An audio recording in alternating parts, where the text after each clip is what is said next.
일본은 정점을 찍고 쇠퇴하고 있다. 일본의 미래는 암울하다. 내가 만약 10살의 일본인이라면 일본을 즉시 떠날 것. 세계 3대 투자자 짐 로저스가 남긴 명언입니다.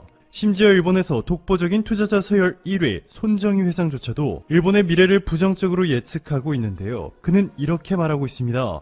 일본의 가장 큰 문제는 현재 기업가 정신이 매우 희미해졌다. 미국은 여전히 혁신이 진행형이고 중국은 거대해지고 있으며 동남아는 급속도로 성장하고 있다.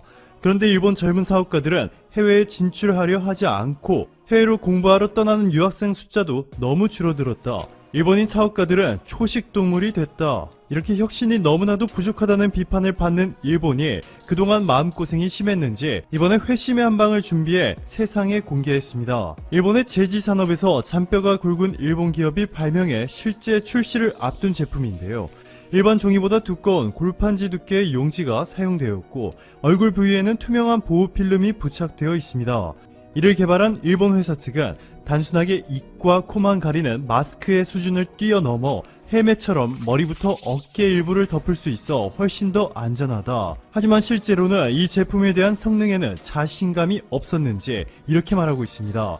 일반 마스크와 함께 착용하는 것이 좋다 라며 결국 마스크 없이 이 제품만 사용하면 안전하지 않음을 스스로 인정하고 있는 것이죠. 일본에서는 한국처럼 마스크 공급이 잘 관리되지 못하고 있어 심각한 공급 부족 현상을 겪고 있는데요. 이를 해결하기 위해 이 제품을 개발했다고 발표했는데 결국 마스크와 함께 써야 한다면 전혀 도움이 되지 못하겠죠. 그리고 더 충격적인 것은 이 우스꽝스러운 모양의 종이상자 가격이 17,600엔, 우리 돈으로 20만원이 넘습니다. 일본 네티즌들의 반응도 상당히 냉정한데요. 아무리 마스크가 부족해도 그렇지 어떻게 저걸 쓰고 다니냐? 어차피 저거 쓰고 마스크 또 끼면 의미 없는 거 아니야?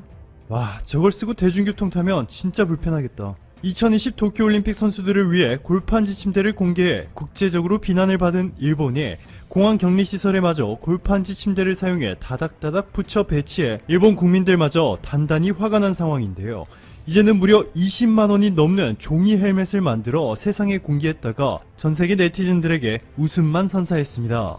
이렇게 일본 정부와 기업들이 이번 사태에 대한 전혀 효과적이지 않은 코믹스러운 대책만 내놓는 사이에 일본 내 상황은 점점 더 악화되고 있습니다. 보건복지부가 발표한 자료를 보시면 지난달 말부터 이미 한국에서 신규 확진자 수는 한 자릿수로 하락했고 어제는 총 6명의 확진자가 발생했는데 3명이 미주, 2명이 중국의 아시아, 1명이 유럽에서 유입된 이들이었습니다. 즉 한국 내에서 신규 확진자는 0명, 청정국가에 가까워진 것이죠. 하지만 일본은 한국과는 완전히 반대의 상황입니다. 여전히 200명이 넘는 확진자가 나오고 있는 일본은 불량률이 높은 것으로 유명한 중국산 진단키트와 정확도가 낮은 일본산 진단키트를 아직까지 사용한 결과 양성 환자와 음성 환자조차도 제대로 구분하지 못하고 있는 것이 가장 큰 문제인데요. 교도통신의 보도에 따르면 최근 요코하마시에 있는 일본 검사 전문 업체가 보건과학연구소에서 최근 PCR 검사를 진행했는데 무려 38건의 판정 오류가 발생해 논란이 되고 있습니다. 도쿄, 가나가와 시즈오카 등 3개의 광역단체들이 검사를 의뢰했는데 감염이 되지 않은 수많은 이들에게 양성 판정을 통보한 것이죠. 이뿐만이 아닙니다. 뒤늦게 한국을 따라 드라이브스루 방식의 검사를 도입한 일본의 한 업체는 지난달 28일 하루에만 무려 33건의 판정 오류가 있었던 것으로 밝혀졌는데요. 결국 요코하마시는 해당 일본 업체에 더 이상 검사 의뢰를 하지 않기로 결정했습니다. 세계에서 유일하게 98%에 육박하는 정확도를 자랑하는 진단키트를 대량으로 생산할 수 있는 한국의 도움이 절실한 상황인데요. 최근 한국 정부가 일본의 마스크를 지원하는 것은 검토조차 한 적이 없다 밝힌 데 이어서 이번에 한국 진단키트 제조기업들이 일본에 상당히 충격적인 발언을 하게 됩니다. 진단키트는 생명과 직결된 것이니만큼 일본의 인도주의 정신으로 보내줘야 한다는 의견도 있다. 하지만 국민 정서를 고려한다면 일본 수출 소식이 알려지면 기업에 좋지 않은 영향이 미칠 수 있다. 게다가 이미 미국 주 정부 등 해외 주요 관계자들이 직접 한국에 있는 본사를 찾아올 정도로 한국산 진단키트를 확보하는 데 적극적이다. 하반기까지 수출 일정이 꽉 찼다 라고 말이죠. 즉 이미 일본을 제외한 대부분의 국가들이 한국산 진단키트를 공수하기 위해 핵심 인력을 한국에 직접 파견하는 등 적극적인 모습을 보이고 있는데 전 세계가 인정한 한국산 진단키트의 정확도와 신뢰도를 운운하고 있는 일본에는 보내줄 생각조차 없다는 것이죠. 아베 총리가 하루에 2만 건의 검사를 실시하겠다 발표한 지 한 달이 지난 지금 이제 일본이 한국산 진단키트를 수입할 수 있는 기회를 날려버리자 일본의 컨트롤타워 수장인 가토 가스노부 후생 노동상은 이렇게 말을 바꿉니다. 2만 건의 검사를 하겠다 한 적 없다. 의사가 검사가 필요하다고 하면 그때 검사를 실시할 것이다. 오늘도 감사합니다. 최고의 하루 보내시길 바랄게요. 대한민국 반도체가 또 한 번 세계 최초의 신제품을 출시하면서 글로벌 1위의 위상을 굳건히 했다는 소식과 엔비디아의 암 인수 결정이 수포로 돌아갈 가능성이 점점 높아지고 있다는 두 가지 소식에 대해서 다뤄보도록 하겠습니다. 좋아요, 구독 한 번씩만 부탁드리면서 들어가 보겠습니다. SK 하이닉스가 세계 최초로 차세대 디램 DDR5 디램 제품을 출시했습니다. DDR5 디램은 차세대 디램 규격이라고 볼 수가 있고 향후 4차 산업의 중심이 되는 빅데이터, 인공지능, 딥러닝 등에 적합한 초고속 고용량 제품인데요. 기존 디램 DDR4보다 1.8배, 2배에 가까운 속도를 낼 수 있는 제품이라고 볼 수 있습니다. SK 하이닉스는 2018년 15GB의 DDR5 디램을 업계 최초로 개발한 이후에 인텔 등의 주요 반도체 기업들에게 샘플을 제공했었고 디램의 동작, 호환성, 다양한 테스트를 통한 검증을 받았는데 그 과정을 모두 통과했다고 밝혔습니다. 고객 기업들의 니즈를 만족시키면서 SK 하이닉스는 향후 DDR5 디램 시장이 활성화되면 언제든지 제품을 판매할 수가 있게 되었는데요. 이 DDR5 디램은 향후 시장 점유율이 폭발적으로 늘어날 것으로 전망이 되고 있습니다. 시장 조사 업체인 옴디아는 DDR5가 2년 후인 2022년이면 전체 디램 시장의 10% 그리고 2024년에는 40% 이상의 점유율을 기록할 것으로 내다봤습니다.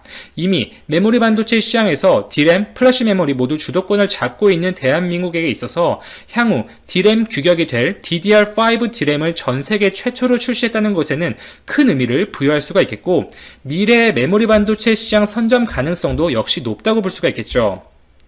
SK 하이닉스 측은 이번에 검증을 마친 제품은 CPU만 있으면 즉시 사용 가능한 서버용 디램 제품이라고 밝혔고 CPU에 지원이 되면 즉시 납품이 가능하다고 밝혔습니다. DDR5 디램은 최대 용량이 64GB로 기존의 16GB DDR4 디램보다 4배 많죠. 그리고 전송 속도가 말씀드렸듯이 2배 가까이 빠를 뿐만 아니라 전격 전압도 9%가량 낮기 때문에 전력 소모는 적은 상태에서 보다 빠른 속도, 높은 용량을 갖고 있다고 볼 수가 있습니다. 해당 디램은 하이닉스의 2세대 10나노 공정을 통해 제작되었다고 하고요. SK 하이닉스는 이미 상반기 컨퍼런스 콜에서 올해 10나노급 2세대, 3세대 공정을 적용한 디램의 비중을 늘려서 미세 공정 적용 제품의 비중을 확대하겠다는 계획을 밝힌 바 있었는데 그대로 실현을 했습니다.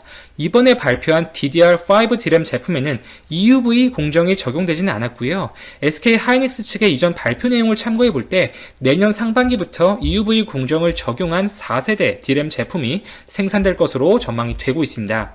이번 SK 하이닉스의 세계 최초 DDR5 디램 출시는 한국 반도체의 리더십을 또 한 번 세계에 증명하는 대표적인 사례가 될 것으로 보여집니다. 자, 다음 소식으로 넘어가서 저희 즐거운 라디오에서 일전에 미국 엔비디아의 암 인수 소식에 대해서 전해드린 바 있었죠. 이렇게 메이저 기업들이 합병하는 과정에는 필연적으로 규제 당국들의 반독점 심사를 거치고 통과해야만 하는데 이 과정에서 중국과 영국의 반대가 있을 가능성이 높고 특히 중국이 큰 변수로 작용할 가능성이 매우 높다고 언급을 드렸습니다. 실제로 최근 업계에서는 엔비디아가 암을 인수하는 것이 상당히 어려울 것이라는 예측들이 많이 나오고 있는데요. 이에 대해서 조금 자세히 들어가 보겠습니다. 아시다시피 엔비디아는 지난달에 영국의 암 인수에 무려 400억 달러, 47조 원에 해당하는 금액을 지불하겠다고 해서 전 세계를 놀라게 했었죠. 반도체 업계 사상 최대 규모의 거래였습니다. 스마트폰에 탑재되는 여러 제조사들의 AP, 삼성의 엑시노스나 애플의 A 시리즈, 퀄컴의 스냅드래곤 모두가 ARM의 아키텍처를 기반으로 하고 있고 스마트폰 AP 분야에서 ARM 아키텍처는 90% 이상의 점유율을 차지할 만큼 압도적인 수준이기 때문에 GPU 기반 제품 일변도인 엔비디아에게 있어서 유의미하게 포트폴리오를 확대할 수 있는 제품군을 넓힐 수 있는 결정으로 생각이 되었습니다. 엔비디아가 ARM의 인수를 결정한다고 하더라도 실제로 이 말씀드렸듯이 규제 당국들의 여러 가지 심사를 통과해야 하는데 그 과정에는 대략 18개월 정도가 소요가 됩니다. 최근 영국에서 반대 의사를 예상보다 강하게 표출하고 있어요. 암의 창립 멤버 중에 한 명인 헤르만 하우저라는 인물이 대놓고 반대 의사를 표출하고 있는데, 암이 미국 기업들에게 넘어가는 것은 재앙이 될 수밖에 없다. 이는 암 고유의 중립성이 훼손될 수밖에 없으며, 또한 암은 엔비디아의 입김에 따라 제품을 개발할 수밖에 없게 될 것이고, 이는 암의 비즈니스 모델을 궁극적으로 훼손시킬 것이라고 경고를 했습니다. 또한 암의 인력 상당수가 엔비디아로 합류될 것이고, 특히 캠브리지에 위치한 암 본사의 영향력이 감소할 것을 우려했는데요. 이에 대해서 엔비디아 측은 암의 본사는 여전히 영국에 유지할 것을 약속을 하고 있지만, 현지의 시각, 목소리는 많이 다른 것 같습니다.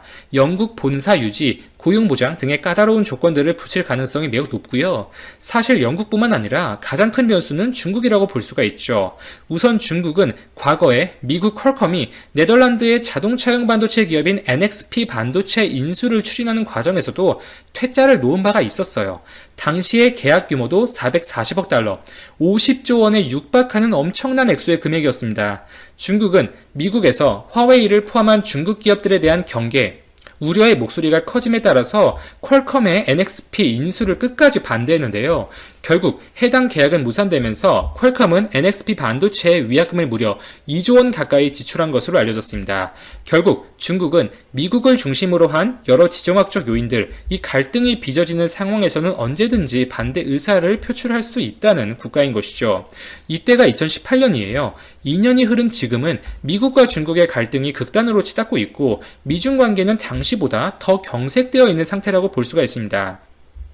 이렇게 미중 갈등이 심화되는 상황에서 중국이 엔비디아의 암 인수를 승인할 가능성이 매우 낮다는 이야기가 계속해서 나오고 있는 것이고, 중국이 오히려 이를 무기로 삼아서 미국과의 협상에 나설 가능성도 점쳐지고 있는데요. 지금 미국은 중국의 화웨이에 이어서 파운드리 기업 SMIC마저 거래 제한 대상 기업으로 공식적으로 이름을 올렸고, 다음 타겟은 중국의 메모리 반도체 기업들, 창신 메모리나 양쯔강 메모리 등이 될 가능성이 높다고 알려져 있습니다. 현재 가해지는 규제 완화를 빌미로 엔비디아의 암 인수권을 가지고 딜을 해볼 수도 있다는 것이죠. 그러나 그 가능성도 개인적으로 낮다고 생각합니다.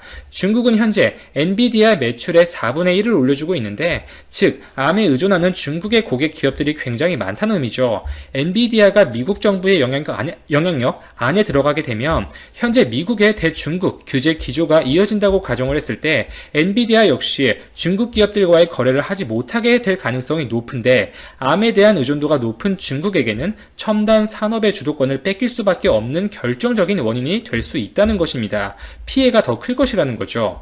엔비디아의 CEO인 젠슨 황은 엔비디아가 암 인수를 하면서 보다 광범위한 포트폴리오, 이 제품군을 갖추고 더 다양한 제품을 중국에게 공급할 수 있어서 중국 정부는 이를 환영할 것이라는 의사를 표현했지만, 이러한 발언은 미국과 중국의 지정학적 요소들, 정치적인 갈등들을 배제한 채 시장의 관점, 기업의 관점에서만 평가를 내린 것이죠.